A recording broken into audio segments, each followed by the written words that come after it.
Des journalistes et blogueurs ayant participé à une formation sur la criminalité environnementale ont été certifiés. Cette formation, organisée par APEM en collaboration avec Kilalo Press, visait à les outiller afin qu'ils puissent sensibiliser et dénoncer toute forme de crimes environnementaux. Au cours de ces sessions, les participants ont été informés sur les enjeux environnementaux. Patrick Ntabouine a souligné l'importance de cette formation. Comme avec APEM a formé déjà les défenseurs environnementaux qui sont chargés de récolter les éléments sur le terrain.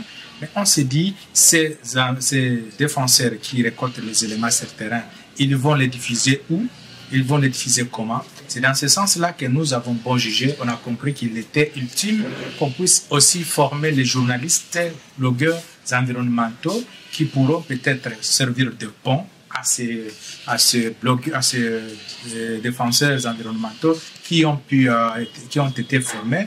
Alors, on a décidé de capaciter, de doter les journalistes des outils nécessaires capables de les permettre, à savoir comment on peut gérer les questions environnementales. Pour assurer les journalistes, Maître Jean-Marie Bantou a affirmé qu'ils sont protégés par les lois. Les journalistes, comme acteurs principaux qui relaient les informations à grande échelle, ont des textes qui les protègent et on ne peut pas aller en dehors des textes là qui protègent les défenseurs des droits humains.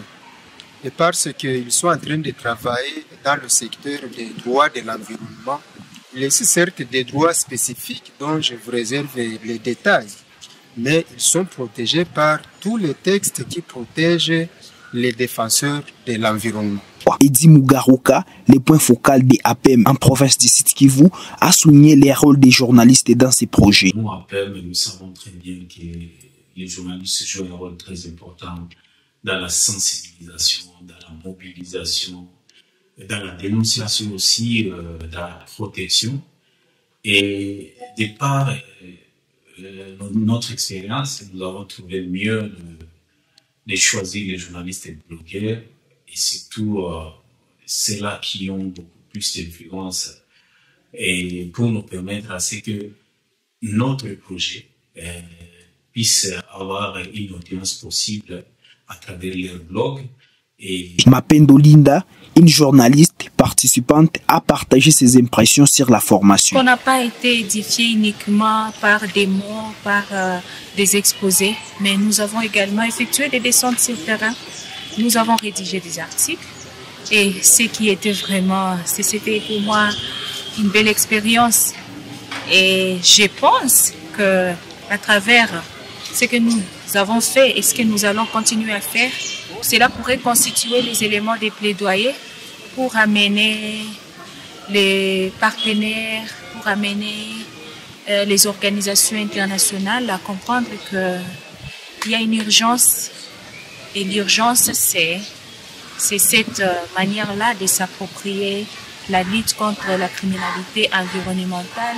Et si une fois elle n'est pas prise en compte, nous allons subir les changements climatiques et autres conséquences des catastrophes et consorts. De son côté, Tito Ferdinand a annoncé qu'il allait axer ses travaux sur le monitoring environnemental. La formation a été intense et après la formation, je m'engage effectivement à beaucoup plus orienter mes travaux dans le monitoring des crimes environnementaux qui se passent ici chez nous à l'est de la République démocratique du Congo. En rappel, le 10 octobre 2024, Action pour la promotion et la protection des peuples et des espèces menacées, APEM, a lancé un réseau de défenseurs environnementaux. Lors de ce lancement, le ministre de l'Environnement et porte-parole du gouvernement avait exprimé les attentes du gouvernement concernant ces projets. Notre attente dans le cadre de ces projets, comme il a été dit que c'est un projet pilote, c'est de voir dans quelle mesure,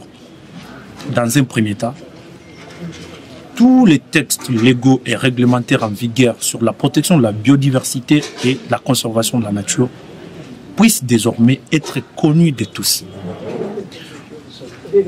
Réfléchir ensemble sur le mécanisme nous permettant de sanctionner tous ces criminels environnementaux au niveau du site Kivu.